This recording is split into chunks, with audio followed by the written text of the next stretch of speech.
మాజీ CM జగన్లో tension కనిపిస్తుందా? ప్రతిపక్ష హోదా కూడా దక్కే అవకాశం లేకపోవడంతో ముందస్తుగానే వ్యూహాత్మకంగా స్పీకర్కు లేఖ రాశారా? సభలో వచ్చే 5 ఏళ్లు 10 మంది ఎమ్మెల్యేలతో నెట్టుకు రాలేమని డిసైడ్ అయిపోయారా అంటే అవునన్న సమాధానమే వినిపిస్తోంది. రూల్స్ అందరికీ ఒకటే, రూల్ ఆఫ్ లా ఒకటే ఉంటుంది, ఓడిన వారికైనా గెలిచిన వారికైనా. అయితే ఓడినప్పుడే అన్నీ కూడా గుర్తుకు వస్తాయా అన్న చర్చ ఇప్పుడు నడుస్తుంది. చెప్పినవన్నీ కూడా వెంటాడుతూనే ఉంటాయని గుర్తు చేస్తున్నారు అధికార పక్షం నేతలు.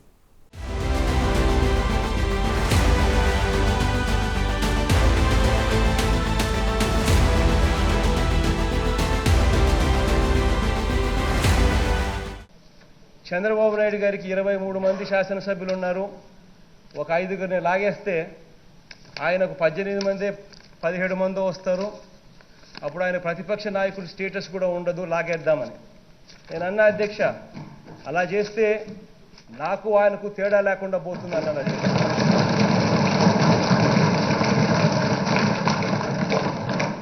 చూశారుగా నాడు సీఎం హోదాలో ఇప్పటి మాజీ సీఎం చెప్పిన డైలాగులు. 23 మంది ఎమ్మెల్యేలు 5గురిని లాగేస్తే ప్రతిపక్ష హోదా కూడా పోతుందన్నారు. తన మనసులో ఉన్నది చెప్పాలనుకున్నది చెబుతూనే పైకి వారికి తనకు తేడా లేకుండా పోతుందన్న మాటను కూడా ఆనాడు జగన్ ప్రస్తావించారంటున్నారు. ఇప్పుడు ఓడిపోయాకే అసలు విషయాలన్నీ గుర్తుకొస్తున్నాయా అన్న ప్రశ్నలను అధికార పార్టీ నేతలు వినిపిస్తున్నారు. ప్రజలతో పనిచేసి ఉంటే ఇలా లెటర్లు రాసే పరిస్థితి తప్పేదని, అసెంబ్లీలో మాట్లాడిన మాటల్ని గుర్తుంచుకుంటే చాలంటున్నారు. 5 సంవత్సరాల పరిపాలనలో ప్రజలతో పనిచేస్తుంటే ఆయన ఈరోజు లెటర్ రాసేటువంటి పరిస్థితి ఉండకపోయి ఉండేది. ఒకసారి అసెంబ్లీలో ఆయన మాట్లాడినటువంటి రికార్డులే ఉన్నాయి. ఒకసారి ఆయన ఏం మాట్లాడాడు అసెంబ్లీలో, ఒకసారి ఆ రికార్డు చూసుకుంటే ఆయనకి తెలుస్తుంది. నేను కూడా, ఎందుకంటే అసెంబ్లీలో ఉన్నా, ఒకసారి ఆయన మాట్లాడుతూ, చంద్రబాబు, నీకు 23 మంది ఉన్నారు, ఒక 5 ఎమ్మెల్యేని నేను తీసుకుంటే నీకు 17, 18 వచ్చేస్తే నీకు ఆ ప్రతిపక్ష హోదా కూడా నీకు మిగలదు, నేను తలుచుకుంటే అన్నాడు. అంటే ఆయన చెప్పింది ఏంటి ఆ రోజు అంటే 18 మంది ఉంటేనే నీకు ప్రతిపక్ష హోదా, అది నేను తీసుకుంటే ఆ హోదా కూడా ఉండదని ఆ రోజు అసెంబ్లీలో చెప్పినటువంటి వ్యక్తి ఈరోజు అబ్బాయి నెంబర్తో సంబంధం లేదు, ప్రతిపక్షం హోదా నాకు ఇవ్వాలని అంటే, ఒకసారి రికార్డులు 2 మీరు మీడియా ఉన్నారు కాబట్టి ఆ రికార్డు ఒకసారి కావాలంటే నేను మీకు పంపిస్తాను. ఆ రోజు అసెంబ్లీలో ఆయన ఏం మాట్లాడాడు. రూల్ అందరికీ ఒకటే, మనం పాటించకుండా ఇతరుల వైపు వేలు చూపితే చివరికి అవే రివర్స్ అవుతాయంటూ తాజా ఉదాహరణలను వినిపిస్తున్నారు. సానుభూతి కోరుకోవటంలో జగన్ నెంబర్ 1 అని, ఇప్పుడు ప్రతిపక్ష నేత హోదా ఎలాగూ రాదని తెలిసి కూడా పైకి దుమ్మెత్తిపోసే ప్రయత్నాలంటూ మండిపడుతున్నారు. చేసినవన్నీ వెంటాడుతూనే ఉంటాయంటున్నారు. అంటే ఆయనకొక రూలు, బయట వాళ్ళకి ఒక రూల్ ఎప్పుడు. ఎందుకంటే ఆయన అయితే ఏమన్నా చేయొచ్చు, బయట వాళ్ళు ఏం చేయకూడదు. ఇప్పుడు పర్మిషన్ లేకుండా ఏ బిల్డింగ్లు అయినా కట్టేయచ్చు, ఏమన్నా చేయొచ్చు, కానీ మనం అడగకూడదు. మనం కాదు, అధికారులు అడగకూడదు.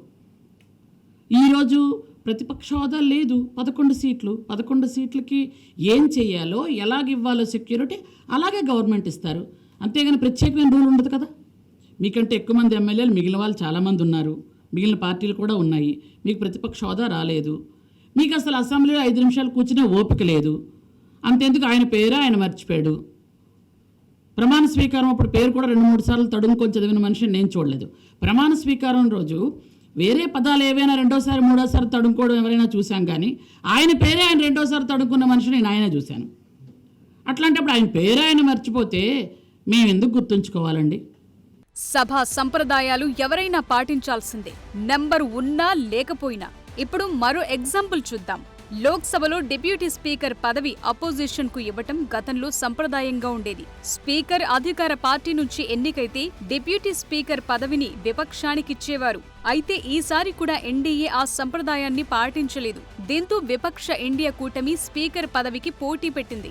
మోజువాణి ఓటుతో ఎన్డీఏ అభ్యర్థి అయిన ఓం బిర్లా ఎన్నికయ్యారు. పోటీ పెట్టి ఓడిపోయినా సరే సభా సంప్రదాయమే.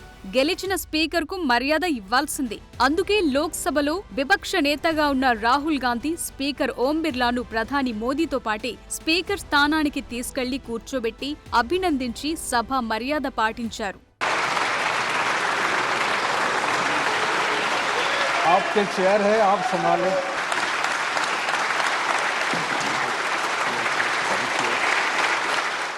అంతేకాదు స్వయంగా సోనియా గాంధీ తమ పార్టీ పక్ష నేతగా రాహుల్ గాంధీని ఎన్నుకున్న విషయాన్ని ప్రొటెం స్పీకర్ కు పంపారు. దీంతో లోక్సభలో విపక్ష నేతగా గుర్తిస్తూ నిర్ణయాలు జరిగాయి. కానీ జగన్ విషయంలో మాత్రం అలా జరగలేదంటున్నారు. గెలిచిన 11 మందితో తమ నాయకుడు ఫలానా అని ఎలాంటి లేఖ ప్రొటెం స్పీకర్ కు ఇవ్వలేకపోయామంటున్నారు. అలాంటప్పుడు ఏకంగా ప్రతిపక్ష హోదా గురించి మాట్లాడటమే విచిత్రం అంటున్నారు.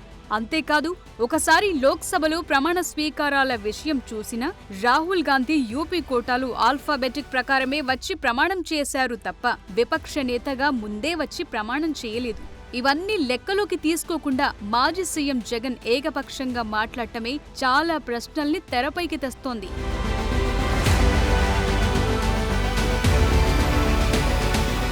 నిజానికి ఏపీలో ఎన్డీఏ కూటమితో తలపడిపోయిన జగన్ తన పార్టీ లోక్సభ సభ్యులను స్పీకర్ ఎన్నికలో ఎన్డీఏ అభ్యర్థికి అనుకూలంగా ఓటు వేయాలనే నిర్ణయం తీసుకున్నారు.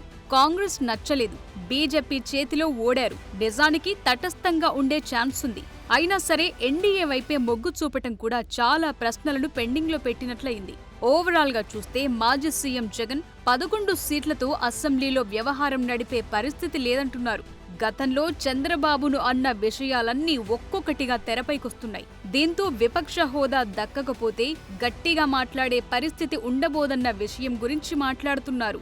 దీన్ని సాకుగా చూపి సభకే దూరంగా ఉంటారా అన్న చర్చ కూడా పొలిటికల్ సర్కిల్స్ లో నడుస్తోంది.